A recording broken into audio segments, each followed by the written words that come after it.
Thank you, Mr. President. I too rise this evening to discuss the vacancy on the Supreme Court and the need for the Senate to do its job and give fair consideration to any nominee made by President Obama to fill this seat on the Supreme Court. Many of my Republican colleagues have vowed to block any nominee out of hand, and every single Republican member of the Judiciary Committee has likewise vowed to refuse any nominee a fair hearing. The Senate Majority Leader, along with several other Republican senators, went as far as to say they would not even meet with the nominee. Not even meet with the nominee. I'm not sure I've ever heard anything like that in my 9 years in the Senate, going on 10. This is inconsistent, totally inconsistent with our duty as United States senators. So let me start tonight by saying to my Republican colleagues respectfully, do your job. Do your job, consider this nominee, and then vote however way you want. We know that the Supreme Court cannot permanently function as the Constitution intends with only 8 members.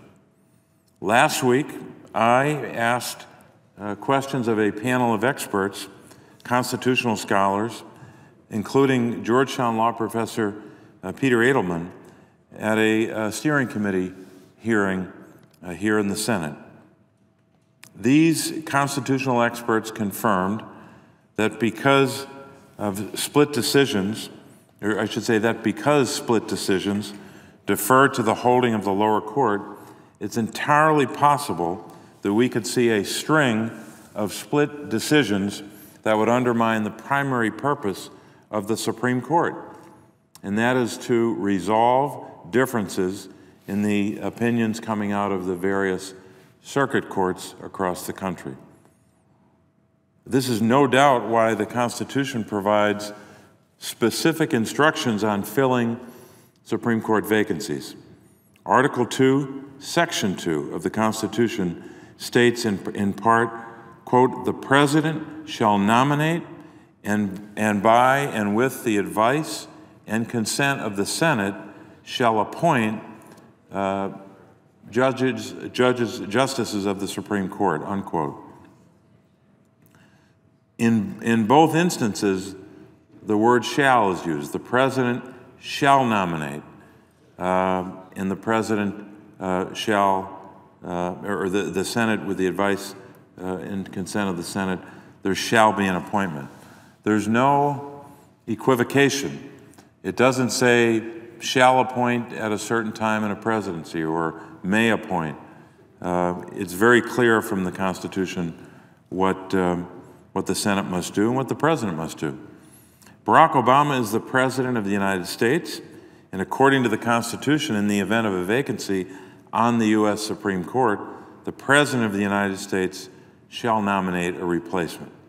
Nothing more needs to be said to counter what I would argue, outrageous calls for the President to refrain from nominating a replacement simply because his 323 days left in office are fewer than 365 days. To refrain would violate the letter of the Constitution. Republican senators, for whatever reason, seem to disagree with the original intent of the framers in this situation. Often those same Republican senators come to the floor and make floor statements about and citing the Constitution. But now they would completely ignore a constitutional directive. The Constitution is also clear with respect to the Senate's duty to advise and consent on the President's nominee.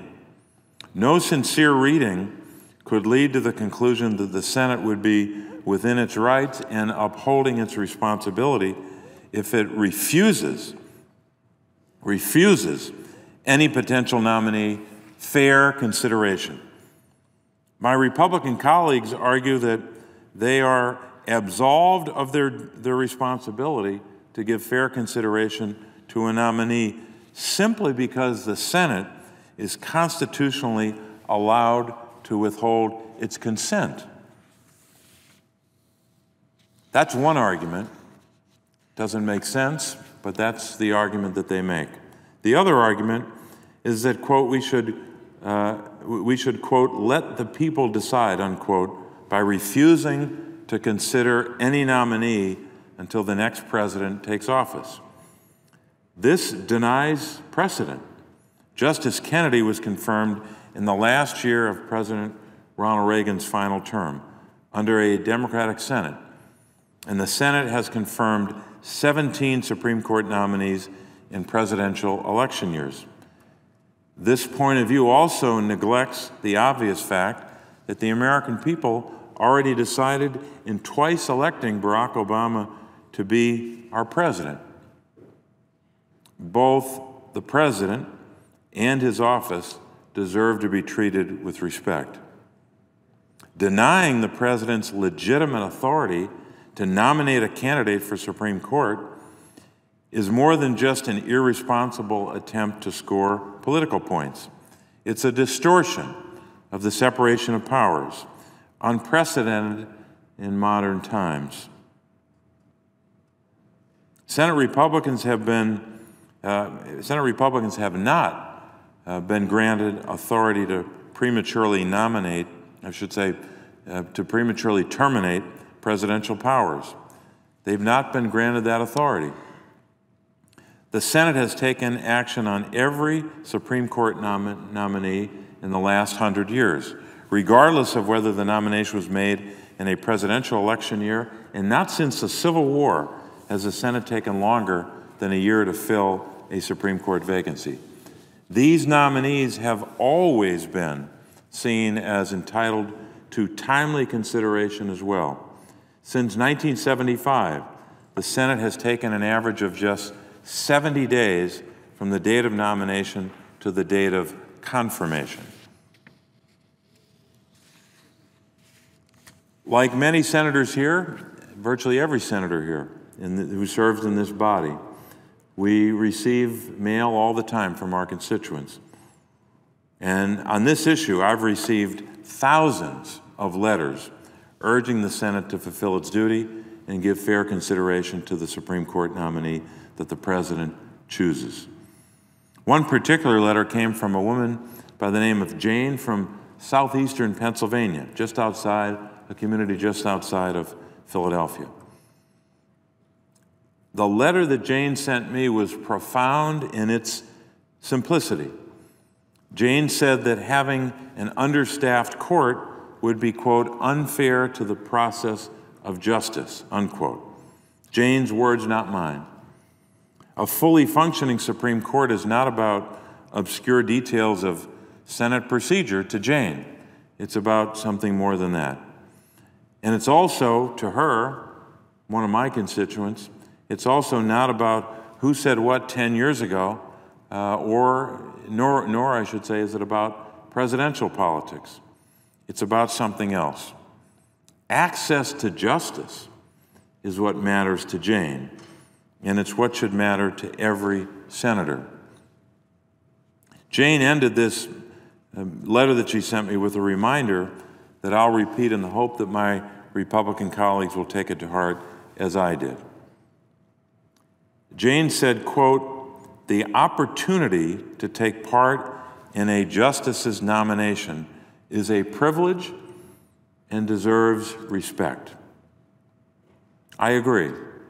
Consideration and casting a vote regarding a Supreme Court nominee nominated by the President of the United States to serve as just one of only 9 justices on the Supreme Court, you bet that is a privilege and it deserves respect. So to my Republican colleagues, I say again, do your job as I must do my job, and give this duty that you have, the duty to consider and to vote on a Supreme Court nominee, give this duty this rare privilege the respect that it deserves. Mr. President, thank you, and I yield the floor